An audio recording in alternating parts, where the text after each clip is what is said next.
Now Sarai, Abram's wife, bare him no children, and she had a handmaid, an Egyptian, whose name was Hagar. And Sarai said unto Abram, Behold now, the Lord hath restrained me from bearing. I pray thee, go in unto my maid, it may be that I may obtain children by her. And Abram hearkened to the voice of Sarai. And Sarai, Abram's wife, took Hagar, her maid, the Egyptian, after Abram had dwelt 10 years in the land of Canaan, and gave her to her husband, Abram, to be his wife. And he went in unto Hagar, and she conceived. And when she saw that she had conceived, that her mistress was despised in her eyes.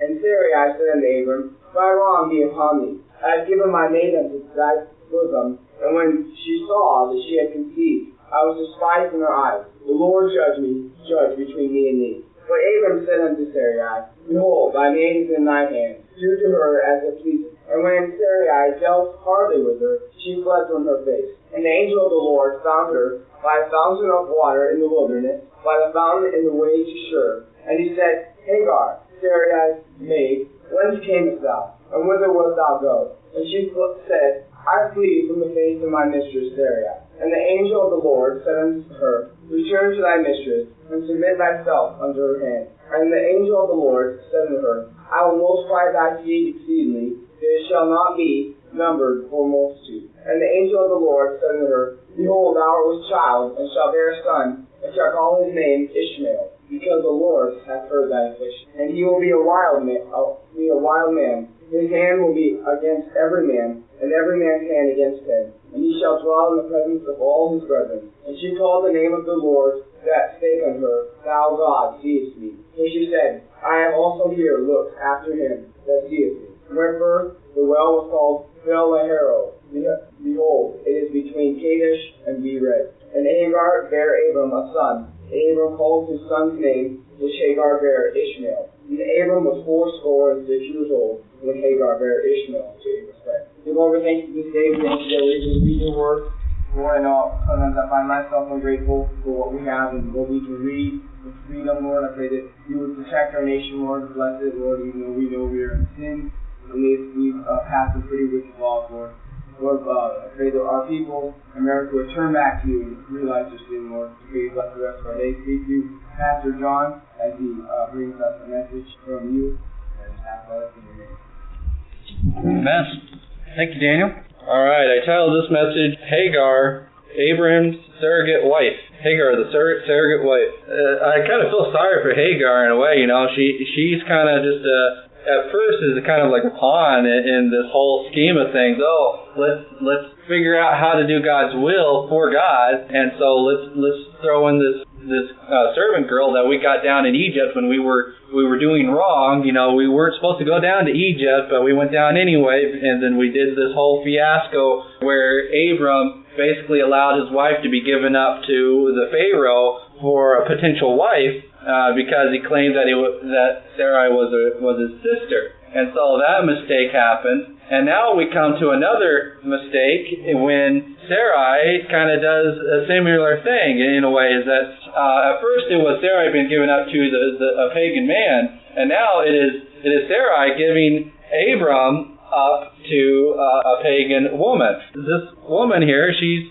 in between two countries. She's an Egyptian lady. She's a servant, so she was sold into bondage because her family perhaps could not pay her way or something, and so she was given up to be a servant in the area of Abraham's camp, in Abram's possession. And Abraham's group, she became a bondservant to Sarai in that whole process. And the thing here is that, remember just in that previous chapter where Sarai was being given up to him, but then God put a disease upon Pharaoh and on Pharaoh's house to protect Sarai and the promised seed that was to come through her. We see here also again Sarai giving up on the promises of God in a way and saying, hey, look, I haven't been bearing. She says here in verse 2, Sarai said unto Abram, Behold, now the Lord hath restrained me from bearing. I pray thee go unto my maid. It may be that I may obtain children by her. And Abram hearkened to the voice of Sarai. So we see here another mistake happening on the other end, where the promises are trying to be fulfilled in a way that is not in accordance to God's plan.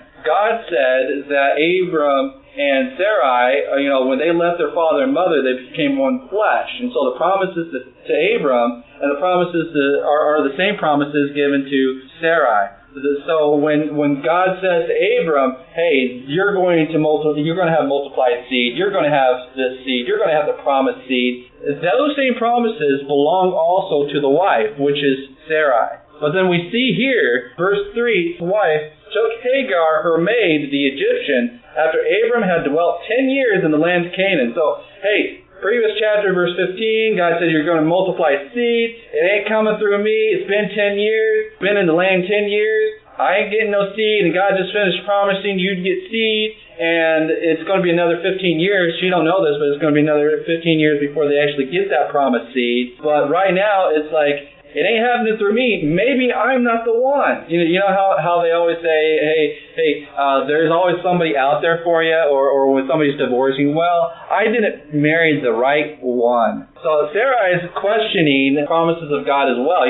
Previous chapter, Abram is questioning the promises of God, and then Abram receives the covenant that God walks through the covenant alone, saying, hey, I'm going to do this by myself. But then what happens in the very next chapter, even though Abram was told, hey, I'm walking through the covenant by myself, what we see Sarai doing? Well, maybe God wants us to walk through in a certain direction to make these promises happen. Maybe I'm not the right one. You know that question when you're doing the will of the Lord and you're thinking, maybe I'm not the right one. Maybe I'm not in the proper, maybe my husband or my wife would be better off going the direction that the Lord's calling them by themselves or with someone else. Maybe I'm not the right one for that. Well, here's the thing about that. You are the right one. You're one flesh already. Once you made those commitments, God looks down and says, that's a marriage between a man and a woman that came together. Now they are one flesh. The one flesh is not a command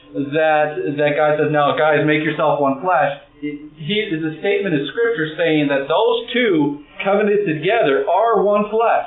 So the promise is, with that one man, he's the right one for you because you made the covenant in your one flesh. If you despise your own flesh, no man's going to do that. So why despise your own wife? Why despise your own husband? You don't do that to your own flesh. Well, sometimes maybe somebody will when they get a bad toothache. I wish my teeth would fall out so I want to hurt, whatever. But the point is that when we're honest with ourselves, we don't want our flesh to hurt, and so we try to do things to make it comfortable, right? We try to do things that make it good, to make it healthy. If you're honest with yourself, everybody wants to be healthy. And so we try to do that with our own bodies. We ought to try to do that with our own flesh, which is our husband and our wife together. The promises of God given to the husband are to the wife also. And so once we realize that, it's better for the husband and the wife to be in harmony because the promises to one are the same to the other. Now, obviously, if a wife makes a vow unto the Lord and the husband hears it, here's the thing, men.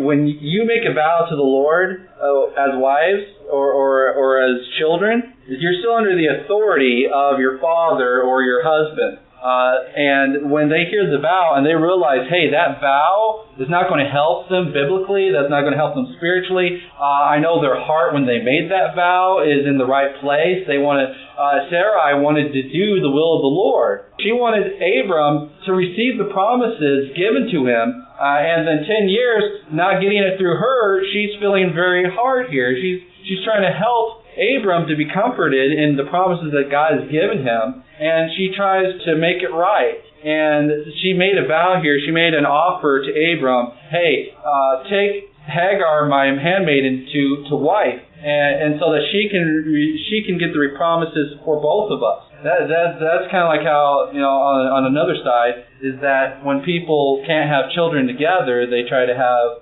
a surrogate come in, and they do in vitro, or they do all these crazy things with science to try to make a child, and in the process kill their children or whatever. In vitro, you have to, when you do that, you have to. They typically inseminate and they make several embryos, and they only plant a few of them, and then the rest get destroyed. Well, we believe in conception that when the child is made. Conception when they come together and are formed and start growing. But with in vitro, you have to you have to have them come together and start growing as embryos before they can be implanted. And so what you're doing is killing children in order to so that you can have one child to live. How many children are you willing to kill in order to have one to live? Now, obviously, so in vitro is not a very good way to go.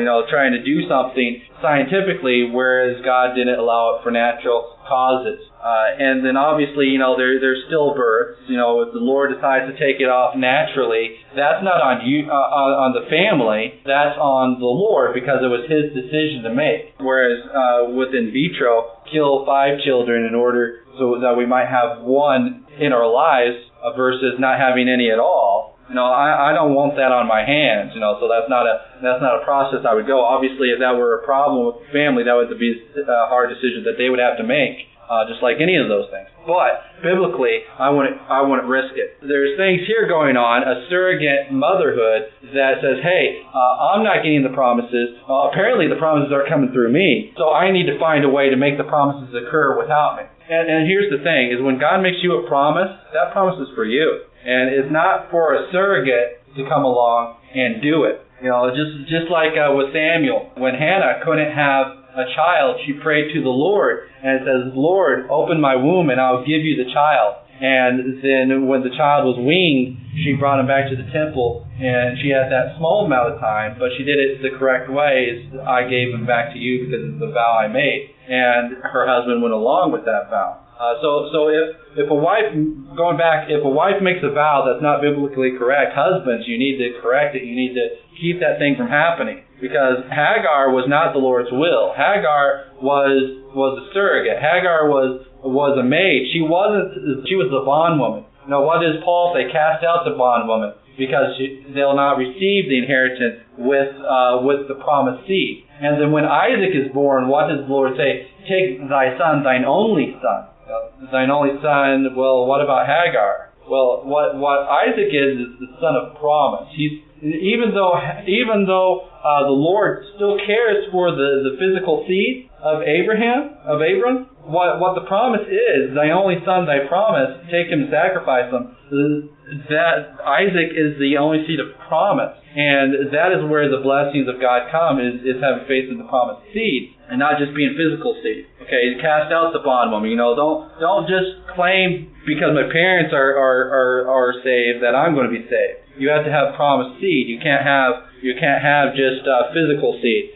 Hagar and Abram were still blessed physically. They still received the physical promise of seed that direction as well, but they did not receive the promise of a true inheritance of the land. But anyway, moving on, we see here Sarai, Abram's wife, took Hagar, her maid, the Egyptian, after Abram had dwelt 10 years in the land of Canaan, and gave her to her husband Abram to be his wife. So see here, it's not just like, oh yeah, I'm just going to have a surrogate, a second wife now. Now, God's not in the second wife giving program, but He does also say that He also does make provisions for polygamy and for all these things if somebody ends up doing it that way. In the old time days, polygamy was rampant, and until this time, a saved man did not have 2 wives. Abram, Noah, they all had 1 wife.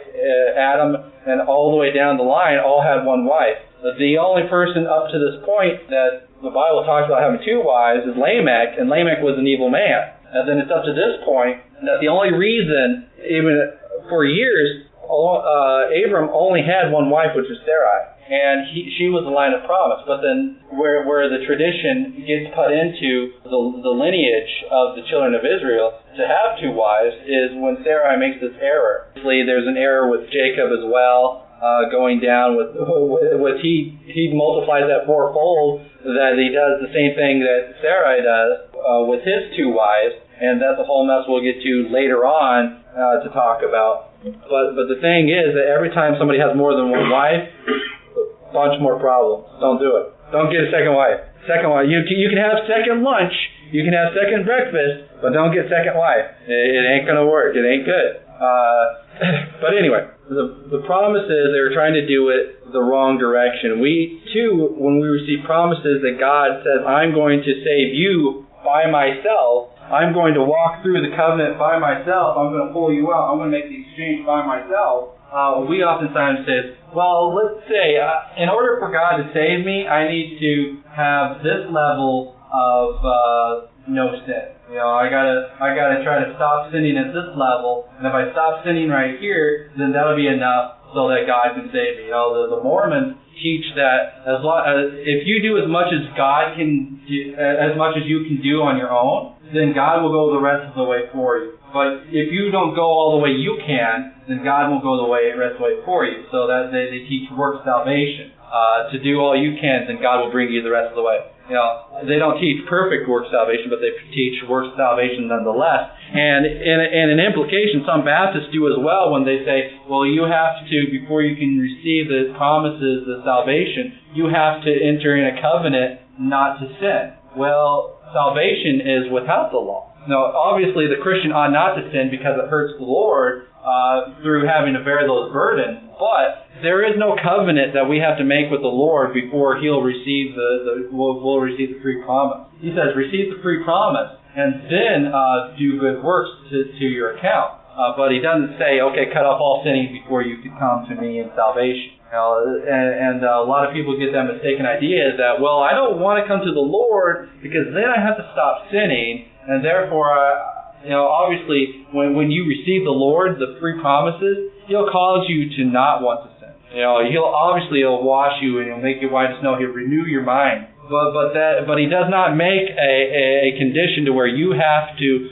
do something before He'll give you the free gift. All you have to do is come and take of the water of life freely. And so salvation is free. It is not dependent upon our conditional manipulating the situation in order to get the promise. See, that's what Sarai did. Well, I believe in the promises of God, but I believe that there's something wrong within me to prevent God from receiving that promise. Well, I believe that God's salvation is free, but I think there's something within me that sin I've been doing all my life and I love to do, and I can't be freed from my own. Well, that's keeping me from receiving the promises of God. Therefore, I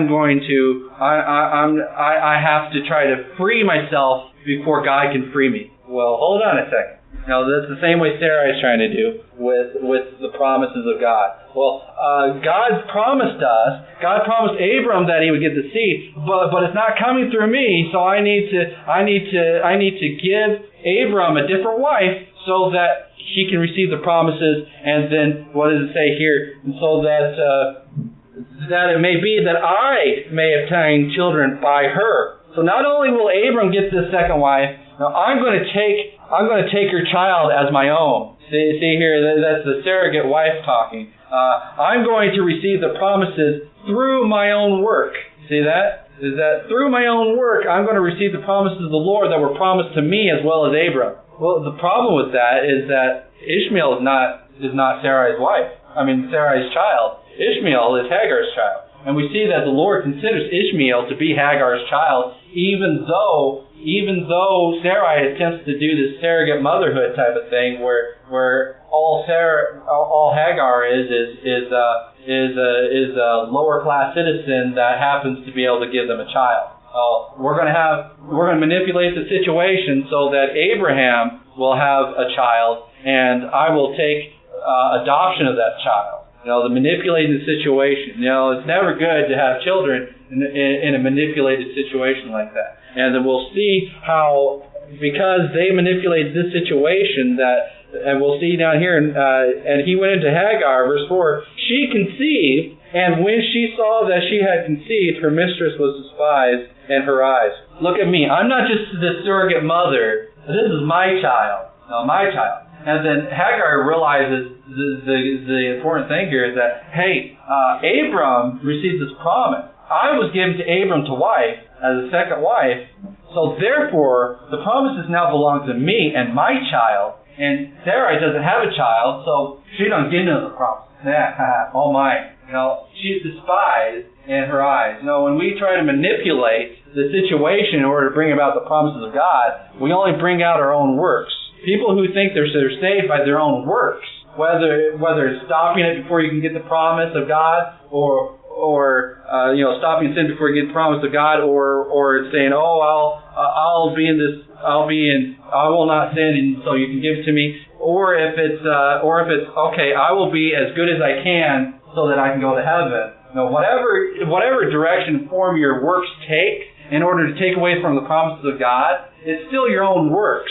That Ishmael is not considered by God to be the seed of promise. Isaac is considered the only son. But here we see the idea that Hagar says, hey, the promises were given to Abram. I'm Abram's wife, therefore this is the promised child. And Sarai doesn't have a child. All she's got is this covenant marriage, which don't mean anything. That don't mean anything. I actually have a child with Abram, my husband. So I'm taking the place of Sarai. So not only is the child taking place of the promised seed, but now Hagar, the bondwoman, is taking place of the promised wife. So you see here that a lot of times people take this imitation salvation that out of works or out of repentance of sin in order to manipulate the situation to say that now I am worthy of the Lord's salvation through the works that I have done.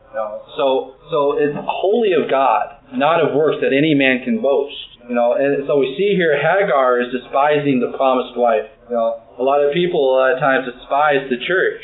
The bride of Christ, the righteousness which adorns New Jerusalem is the church. And then people oftentimes despise the church. Look, I'm saved because I'm with God. I follow God in nature. I'm a spiritualist. Or I'm this, or I'm that. And that organized religion over there is not following the Lord properly. She doesn't follow the Lord. I, on the other hand, am one with God. I, on the other hand, so we see this movement today to despise the church, to despise God's promise. The promises come through the church, through His gift, the promised seed. The church is what follows after the promised seed. The promised seed, Jesus Christ, is our head. He is the head of the church. And when somebody decides, hey, I'm not going to be part of the Lord's church, I'm just going to worship God alone here in nature and all by myself and all on the golf course or in my own way, then what are they trying to do? They're trying to, or even like the Mormon church, they're trying to make their own way with the Lord in spite of the Lord's church, which has been here all this time, which has the promises. It's a similar way that the Jews have lost the promises in a way until they return to the Lord, is because they said, the promises come through our nation. But what does Paul say? They sought it, but without faith. They had the promises. They have full right to the promises, and even more than us Gentiles. But why did they get cut off? Why did the natural branches get cut off? It's because they sought it not by faith. Same way with Sarai here and Hagar. Hagar, the bondwoman, is not seeking by faith. She's seeking it through a physical union with Abram. So she saw that she was despised in Hagar's eyes. And Sarai, verse 5, said unto Abram, My wrong be upon thee. I have given my maid into thy bosom.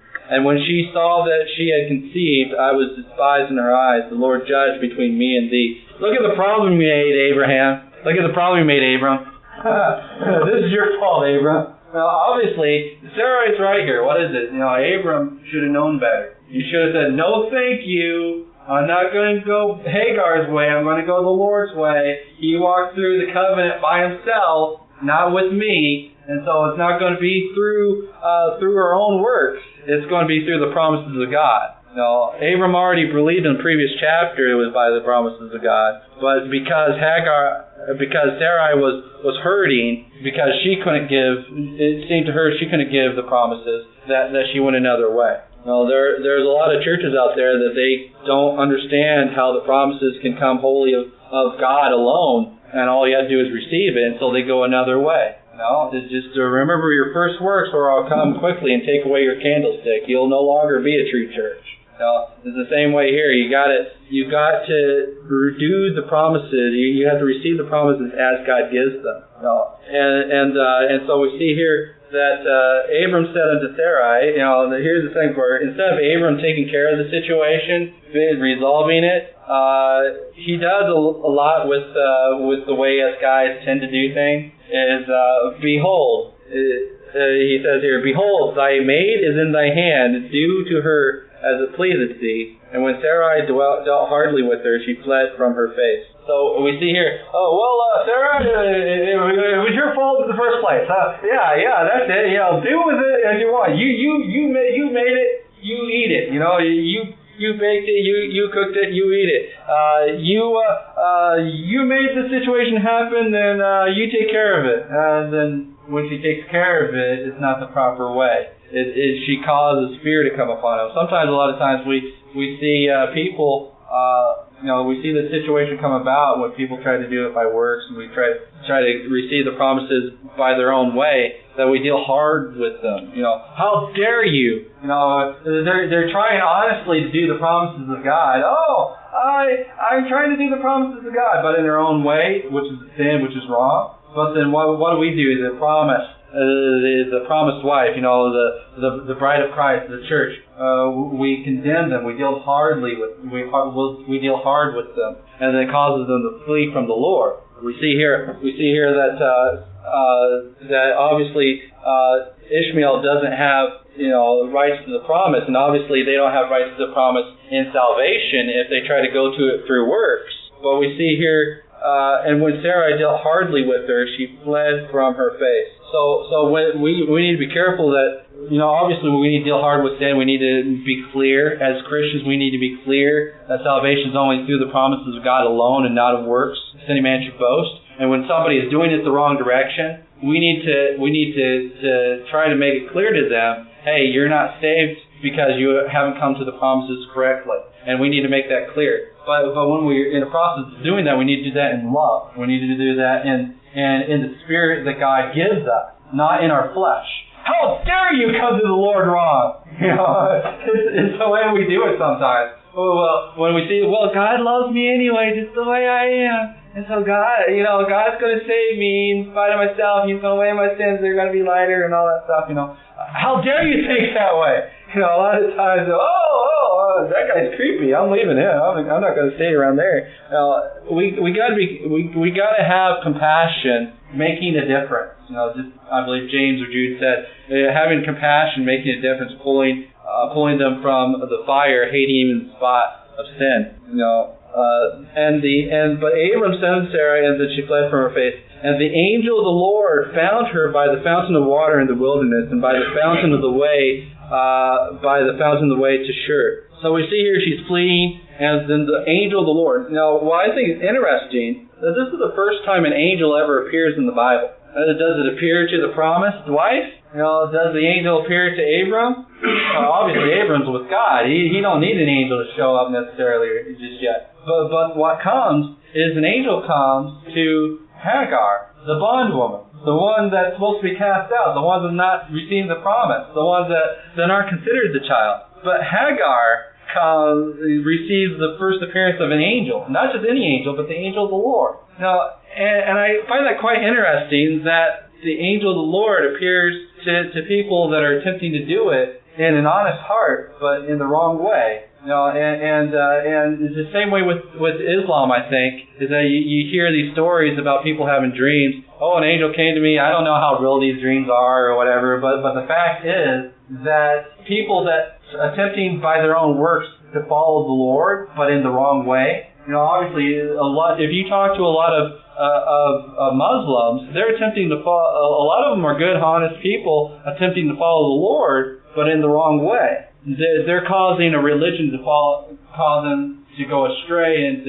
to not believe in Jesus Christ, the promised seed. But we see that they're trying to follow the Lord. They're seeking to be pure. They're seeking to do those things. The reason why the murders a lot of these murders happen in these clubs is because these Muslim men seeking to be pure and righteous seeks to wipe out the wickedness the wrong way. Obviously, we as Christians wish to have them come to the Lord and to be washed away of their sin, but the Muslim believes that if you don't come to the Lord, you should be executed for your sin, and it's through their hand. We think it's through government. But anyway, they're doing it all the wrong way, but seeking to do it in the righteous way. And so those who have not the promises receive an angel with a message from the Lord. Now we see here that he appears unto her and asks her a question. The angel of the Lord found her by the fountain of water in the wilderness, and he said to Hagar, Sarai's maid, whence camest thou, and whither wilt thou go? And she said, I flee from the face of my mistress,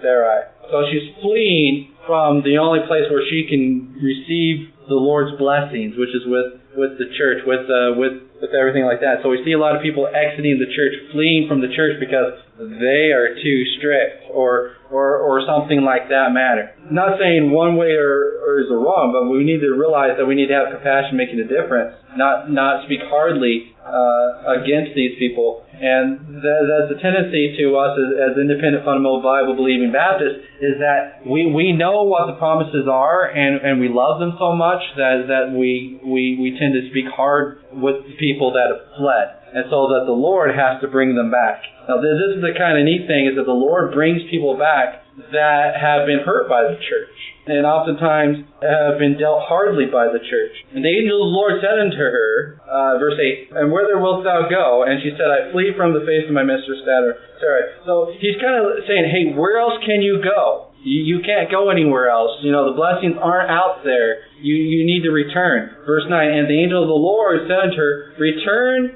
to thy mistress, and submit thyself under her hand. So what do we see here? The lady who despised Sarai, the promise, the wife of the promise, the mother of the promise, it says to return and submit thyself into her hands. What is the angel of the Lord telling the person in rebellion to the church and in rebellion to the promise? Hey, return and submit yourself. Hey, just because she's dealing hardly with you, just because you don't like the way that church is, just because you don't like the way the people of God are, you need to return, because that's where the blessings are. Now, it's the same way with us as kids, when we're underneath the authority of our parents, and we feel we're being dealt harsh blows by our parents. Oh, woe is me, I can't do what I want, I'm just as saved as they are, why do they have the authority over me? I'm my own man, I do what I want, It's the same way with us as kids, with us under authority of our husband, with us under the authority of Jesus Christ,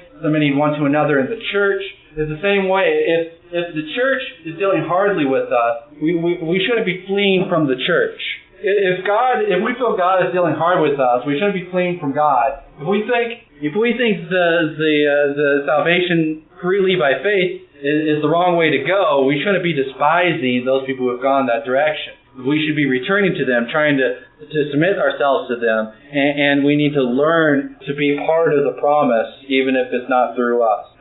Just because you feel that you can't fulfill the promises of God in your life, I've done so much bad in my life that now I either can't get saved, or I can't do the Lord's perfect original purpose for my life. I can't do all these things, so I'm just going to go all my own way. If I can't do it perfectly, I might as well not do it at all. No, what the Lord says, return to the church. If you can't do what you should have done in the first place, still go back and attempt to help those that are still doing the Lord's will. Attempt to do what you can for the Lord in the Lord's church.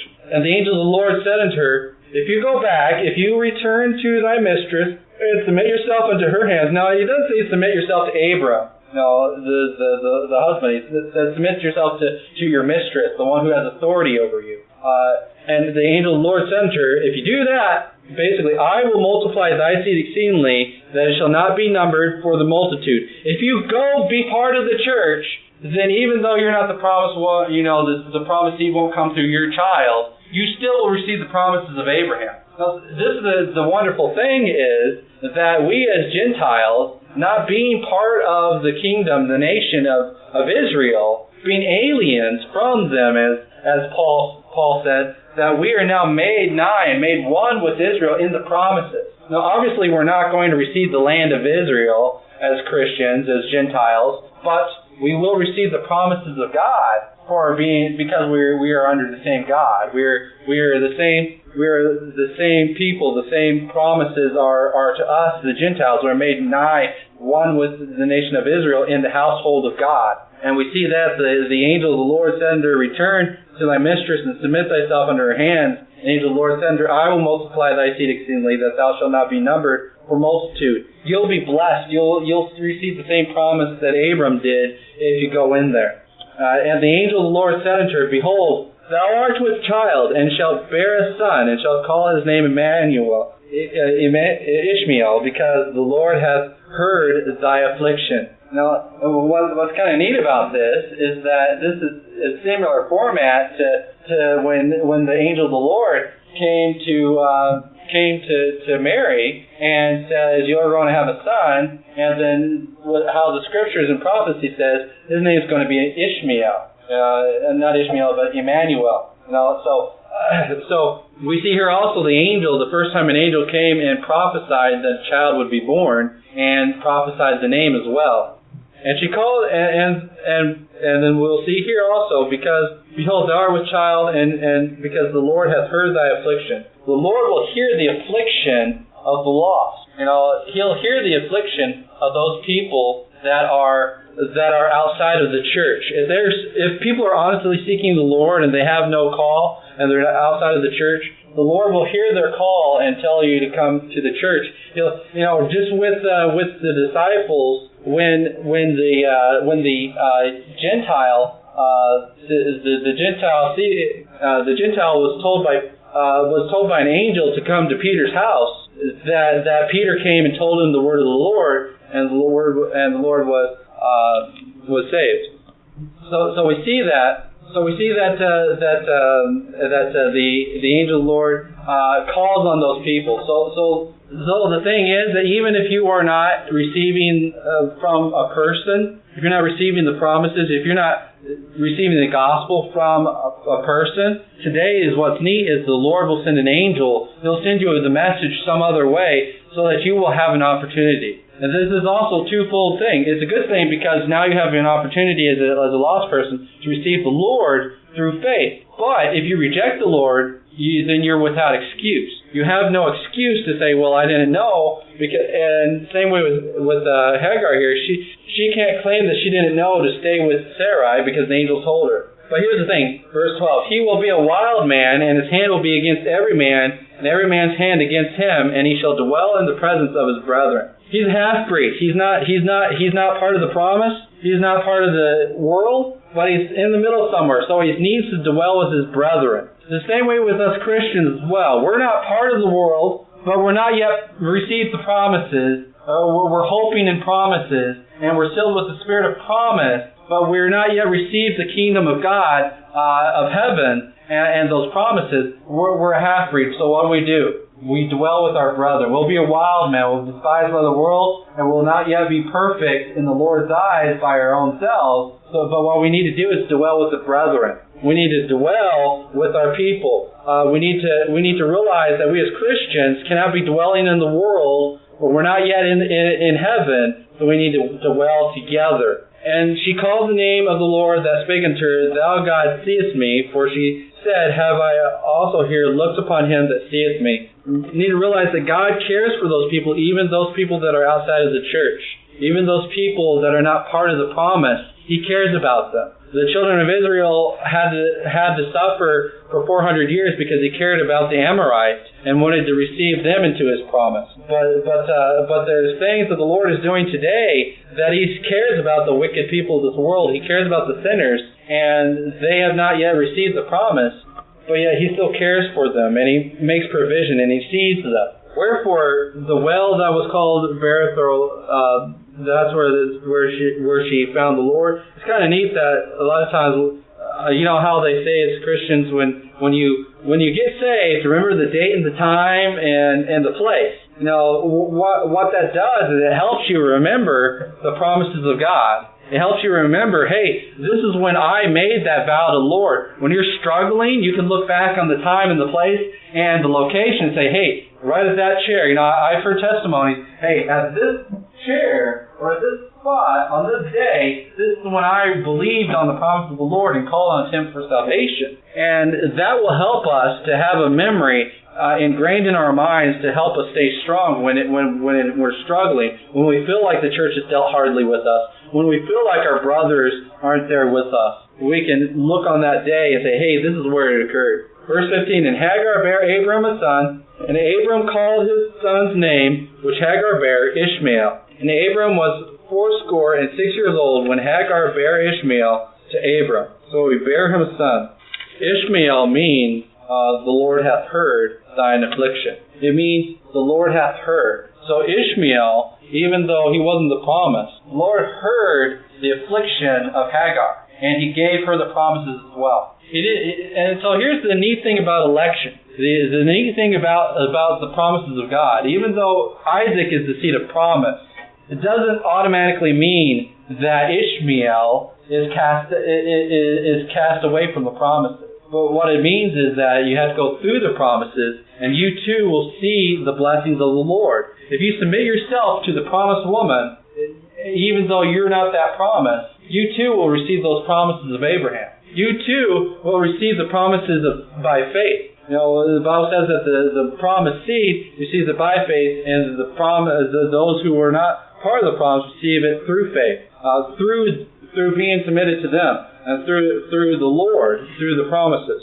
So the Lord hears our affliction. So we need to realize that as Christians, that whether or not we feel that people are treating us hard, whether or not we think that we're fulfilling the Lord's promises as He wished them to have, we need to realize that the Lord hears our affliction and helps us regardless of whether we make the mistake of trying to do it through works, whether we make a mistake in trying to leave the church, whether we make all these mistakes, the Lord hears our affliction, and He will give us the ability, He will give us the opportunity to repent and turn back to His promises. So we as Christians need to realize that, and to be like Hagar and submit to the church, and submit to the work of the Lord, so that His will be fulfilled through submission. And that's what we as Christians need to do, is submit one to another under the leadership of the Lord. Let's pray. Dear Heavenly Father, thank you for the blessings of your word. Thank you for learning of Hagar's predicament, how that we, even though we're not part of the promise, we can receive and partake of that promise as well. And Lord, I just pray that you'll grow our faith. Help us to learn from Abram's mistakes. Help us to go only by receiving you in faith and not by our own works, Lord. Help us as we dismiss to grow in you. In Jesus' name I pray.